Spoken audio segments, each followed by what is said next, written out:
I'm going to show you a piece of anti-American spin from an Obama advisor on Latino issues. I mean, I immediately go to Hollywood for this one. Eva Longoria. No, but you know, people come to this country in different circumstances. Cubans came as political refugees. They were welcomed and supported and given financial aid. Mexicans were occupied. Puerto Ricans are still, you know, in flux whether they can vote or they can't vote, and you know, the statehood.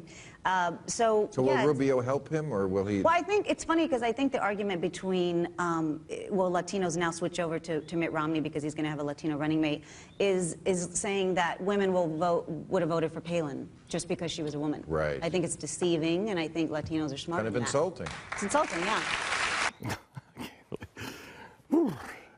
Look, I don't have a problem with Eva Longoria being proud of her Mexican heritage. I don't really know. I don't care. I mean, personally, I'm extremely proud to be an American. I may have German heritage, but I wasn't born in Germany. My family's been over here for, you know, 100 years or so. But to each his own. You want to celebrate Mexico? Great.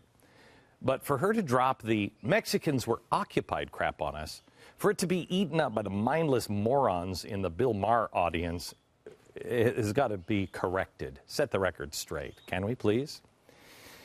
Let me ask you this question. As occupiers, I suppose that American, the official language of the Mexican people, right? The American language. No? Well, then it must be English, don't you think? Wait. No, wait a minute. We allowed them to hang on to their Mexican language. Right? Yeah, that's it. Just out of the goodness of our hearts, to be spoken in Mexico now, Mexican is spoken. Now, wait a minute, that doesn't sound right either.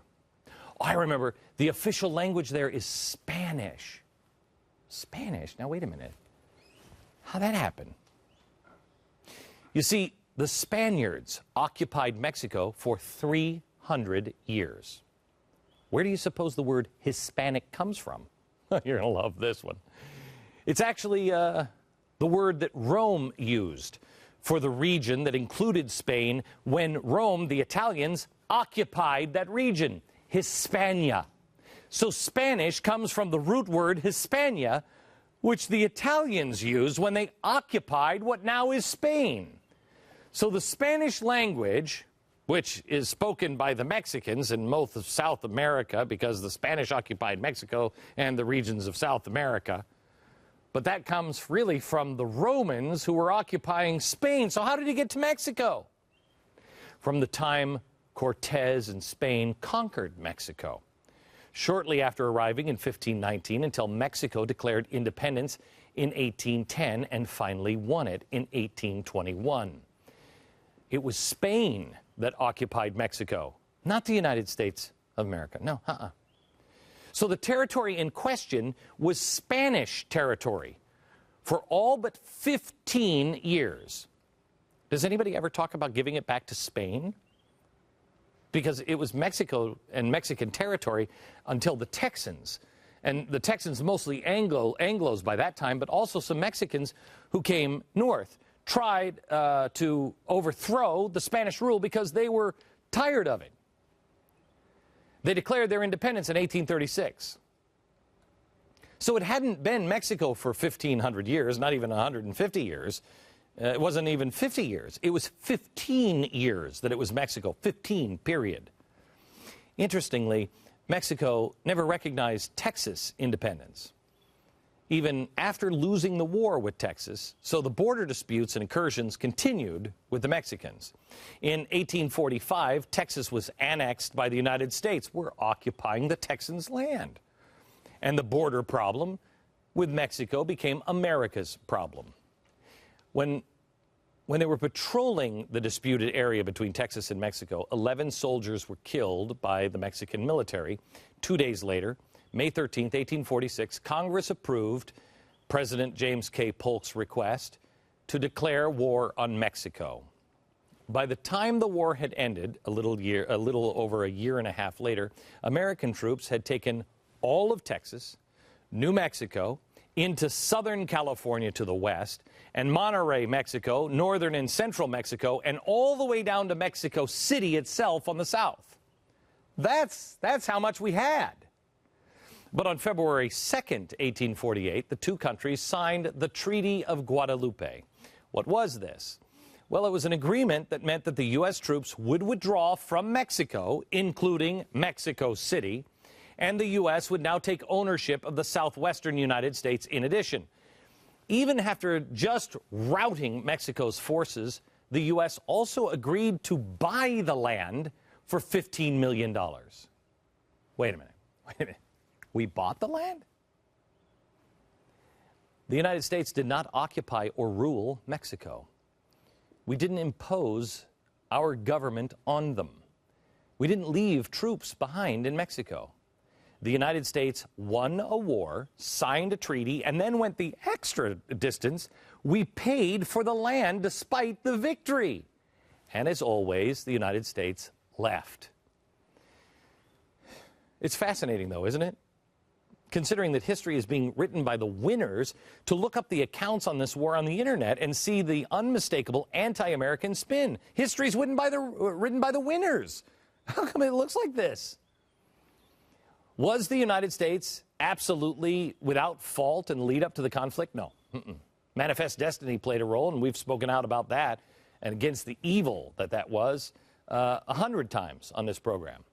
But to paint Mexico as the purest driven snow, and certainly in no fault here, yet oh so picked on tiny little neighbor that's been there forever and ever, being bullied by the big, ugly superpower United States of America is ludicrous. America wasn't even a superpower in 1848. Yeah, granted, we had thrown the powerful British out 2 times. But Mexico had defeated the powerful Spaniards, not to mention that Mexico's Santa Anna was one of the great battle-hardened military leaders of the time and had vast numbers advantage over the U.S. troops in the war. Still, strangely, we are continually bombarded with the ignorance of people like Eva Longoria.